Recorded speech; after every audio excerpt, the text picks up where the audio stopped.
મિત્રો આજે આપણે વાત કરીશું મોહર નદીની અંદર જે 700 વર્ષ જૂનું મહાદેવનું મંદિર જે હાલના સમયમાં ખંડેર હાલતમાં જોવા મળે છે। મિત્રો આ નદીની અંદર પાણી વધારે હોવાથી આપણે ત્યાં દર્શન કરવા માટે તો નથી જઈ શકતા, જેથી ગ્રામજનો દ્વારા મોહર નદીના કાંઠે મસાણી મેલડીના મંદિરના પાછળના ભાગમાં મહાદેવના શિવલિંગની સ્થાપના કરવામાં આવેલી છે, જેથી ભક્તો ત્યાં પૂજા અર્ચના કરી શકે છે। આ વડ પણ વર્ષો જૂનો માનવામાં આવે છે। વિશાળ વડની લટકતી ડાળીઓ અને તેની ઉપર મહાદેવના અલગ અલગ પેઇન્ટ કરેલા ચિત્રો જોવા મળશે। તમે અહીંયા વ્યૂ જોઈ શકો છો।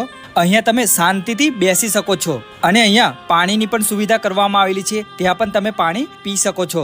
મિત્રો અહીંયા આવીને મને આ ગમ્યું કે અહીંયા સાફ સફાઈ એકદમ સુંદર કરવામાં આવે છે। અહીંયા તમે જોઈ શકો છો એકદમ ક્લીન તમને ગ્રાઉન્ડ જોવા મળશે। આ જગ્યા એકદમ નદીના કાંઠે આવેલી છે, નેચરલ અને સુંદર જગ્યા છે। અહીં આવો ત્યારે તમને ખબર પડી જ જશે। મિત્રો અહીંયા તમે કઈ રીતે પહોંચી શકો છો